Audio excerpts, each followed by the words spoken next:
సంవత్సరాలు పనిచేసినా కానీ ఒక్క బిల్లు కూడా మేము కనీసం ఒక బోర్ బాగా చేసిన బిల్లు కూడా తీసుకోలేదు సార్. మేము అన్నీ చేసుకుంటూ అన్ని ఎంబొక్కులు రాసుకుంటూ ఎంబొక్కులు ఆడ పెట్టుకుంటూ కూటమి ప్రభుత్వం వచ్చేంత వరకు మా ఎంబొక్కులు అట్టే ఉన్నాయి. కూటమి ప్రభుత్వం వచ్చి ఆ గ్రాంట్ని వదిలిన తర్వాత మేము చేసుకున్న డబ్బులు కూడా తీసుకున్నాము. ఇప్పుడు కూటమి ప్రభుత్వం వచ్చిన ఈ 2 సంవత్సరాలలో మా బిల్లులు కానీ మా సిమెంట్ రోడ్లు కానీ ఏ పెండింగ్ బిల్లులు కానీ అన్ని కంప్లీట్గా ఇచ్చేసాం సార్. మా పంచాయతీల దరిదాపులు 15, 5, 20, ఒక 10-30 లక్షల సిమెంట్ రోడ్డు వేసినాము. 30 లక్షల సిమెంట్ రోడ్డు వేసినాము. ఇంకా 30-40 లక్షల సిమెంట్ రోడ్లు అవసరమైన ఎమ్మెల్యే గారితో కూడా మేము అడుగుతున్నాము. కానీ ఎమ్మెల్యే గారు కూడా మంచిగానే స్పందిస్తాడు, మమ్మల్ని బాగానే గౌరవిస్తాడు. ఆఫీస్కి అడిగిపోయినా ఆయన మా ఊర్లోకి వచ్చినా మంచిగానే చూస్తాడు. మాకు ఏ పని ఉన్నా కానీ ఇమ్మీడియట్గా ఫోన్ చేసినా లేదా కలిసినా చేసి పెడతాడు. ఎమ్మెల్యే గారు కాకర్ల సురేష్ అయితే మాకు మంచిగానే అన్ని దగ్గరుండి మాకు ఏ అవసరం వచ్చినా చూసుకునేకి మంచిగానే ఉంటారు సార్. మీరు సర్పంచ్గా ఉన్నారు, మరి ఇప్పటి వరకు మీ గ్రామానికి ఏం చేశారు? మీరు సర్పంచ్గా బాధ్యతలు చేపట్టారు. ఈ గవర్నమెంట్ వచ్చినాక పబ్లెట్పల్లి పంచాయతీలో మెయిన్ విలేజ్ పబ్లెట్పల్లి 10 లక్షల సిమెంట్ రోడ్ వేయించా. పక్కన గోనువారపల్లి 15 లక్షల సిమెంట్ రోడ్ వేయించాం. దాని పక్కన వలస దెబ్బల ఒక 5 లక్షల సిమెంట్ రోడ్ వేసాం. నా పరిధిలో ఈ ఊర్లో 2 సంవత్సరాలు నీళ్ళు లేక పూర్తిగా ఎండిపోయి కరువు వచ్చి వైసీపీ గవర్నమెంట్లోనే ఒక బోర్ వేసా. బ్రహ్మాండంగా నీళ్ళు పడి పుష్కలంగా నీళ్లు గడుచున్నాయి.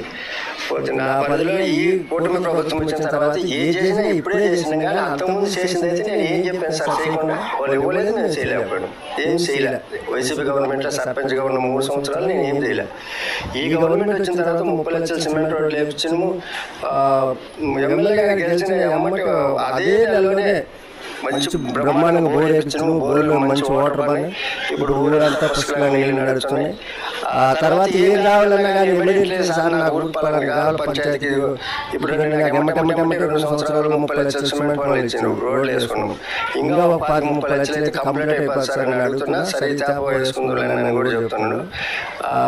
మాకైతే ఇప్పుడైతే ఏ విధంగా 5 సంవత్సరాలకి నేను నడిచింటే అంటే ఈ రకంగా డబ్బులు ఇస్తూ మాకు పనులు చేయించుంటే ఈ ఊరు బ్రహ్మాండంగా డెవలప్ అయ్యేది సార్. 3 సంవత్సరాలు కుంటుపడిపోయింది కాబట్టి ఇప్పుడే మేము దాన్ని కవర్ చేసుకుంటూ అభివృద్ధికి తోడ్పడి చేస్తున్నాం సార్. ఇప్పుడు మరి ఇంకా చేయాల్సినవి ఏమున్నాయి మేజర్గా అర్జెంట్గా చేయాల్సింది? మాకు డ్రింకింగ్ వాటర్ ప్లాంట్ లేదు సార్. అది నేను ఇప్పుడు 2-3 సార్లు కూడా ఎమ్మెల్యే గారు కంప్లైంట్ చేస్తుండా.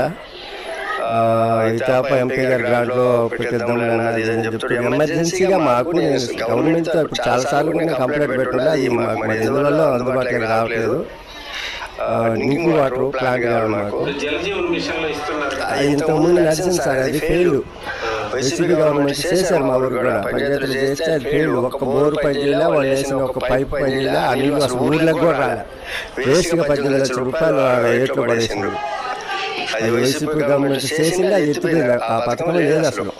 అది ఎత్తిపోయిన తర్వాత నేను మళ్ళీ మా గవర్నమెంట్ వచ్చిన అమ్మటే నేను బోర్ వేయించి ఊరిలో ఇబ్బంది లేకుండా నీటి కొరత తీరుతున్నాను సార్. అది ఇప్పుడు మరి ఒక తెలుగుదేశం పార్టీ కార్యకర్తగా మీరు ఎంతో కష్టపడి పనిచేశారు, పార్టీ గెలుపుకు కృషి చేశారు, మరి పార్టీని గెలిపించారు. ఇప్పుడు మరి గెలిచిన తర్వాత మీలాంటి కార్యకర్తల యొక్క సమస్యలు మీరు చెప్పేది వింటున్నారా? మా పంచాయతీల వరకు అయితే ఎటువంటి ఇదేం లేదు సార్. ఎప్పుడు ఒక లైన్లోనే నడుచుకుంటాము, అన్నమాట రెండుకుంటాము. 4 ఊళ్ళైనా సరే ఆ పార్టీ అవసరాలు వచ్చినప్పుడు అందరం సంసిద్ధిగా పనిచేసి అందరం ఇబ్బంది లేకుండా ఒక దమ్ము నడుచుకుంటాం. ఇప్పుడు మరి కూటమి ప్రభుత్వం 2 సంవత్సరాలు అయింది, పాలన ఎలా ఉంది, ఏం చేసింది చెప్పండి. వాళ్ళు చెప్పింది చేసింది సార్. మాకైతే ఇటువంటి పర్వాలేదు అనేది అనిపించలే. సూపర్ 6 6 పథకాలు ఇచ్చింది కదా, ఏది మాకు అన్నీ అందుతున్నాయి. ఇప్పుడు రైతు భరోసా మేము 5 మంది అన్నదమ్ముళ్ళమి, మా నాన్నగారు పోతే మేము 3 అన్నదమ్ముళ్ళకి మా నాన్నకి 4 రైతు భరోసా వస్తుంది. సుఖీబాబా ఇటాలన్నీ మేము వాళ్ళు ఏదైతే గవర్నమెంట్ మాకు ఇచ్చిందో అన్ని పొందుతున్నాం. గ్యాస్ సిలిండర్లు మాకు ఎన్ని ఇచ్చామని అన్ని మాకు వచ్చింది. ఇప్పుడు అంతా మార్పే కదా సార్. ఏముంది సార్ అప్పుడు మేమంటే ఏమి మార్పు ఇది ఫలాంది ఇది ముందుకెళ్ళింది అనే సూచన ఇదేం లేదు కదా మాకు. మేము మండల స్థాయి లేదు, మేము తిరుగుతున్నాము, జిల్లా స్థాయిలో చూస్తున్నాము. వైసీపీ గవర్నమెంట్ 3 సంవత్సరాలలో నేనే సర్పంచ్గా ఉన్నా కదా, ఏం చేసినా నా తరపునే చేయాలి కదా. ఆ కాంట్రాక్టర్ ఆ పార్టీ కూడా చేసింది లేదు, నేను చేసింది లేదు. వాళ్ళు ఇస్తే కదా సార్ మీరు, వాళ్ళు ఏమి ఇవ్వడం లేదు, మేమేమి చేయడం లేదు. ఈ గవర్నమెంట్ వచ్చినా ఈ 2 సంవత్సరాలని నేను చెప్తున్నాను 30 లక్షల సిమెంట్ రోడ్ వేసినాము.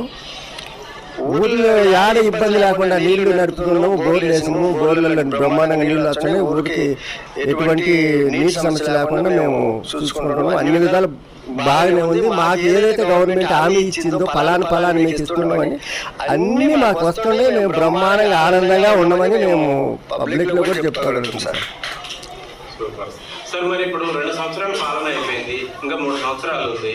మరి త్వరలో స్థానిక సంస్థల పంచాయతీ ఎన్నికలు కూడా రాబోతా ఉన్నాయి.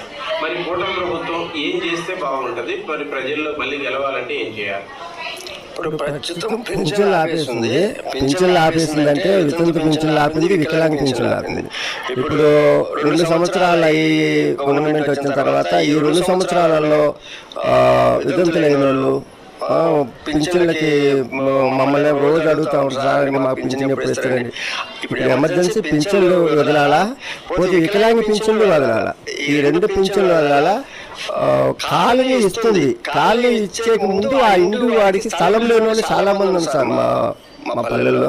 ఇప్పుడు బయట నుంచి వచ్చి చేరుకున్న వాళ్ళు కానీ, మేము 5 మంది అన్నదమ్ములు, మా నాయన ఇచ్చిన ఇల్లు ఒక్కటే అయితే దాంట్లో 5 మంది ఉండలేక ఒక ఇల్లు అవతలికి పోవాలన్నా మాకు స్థలాలు లేక చాలా ఇబ్బంది పడుతున్నాం.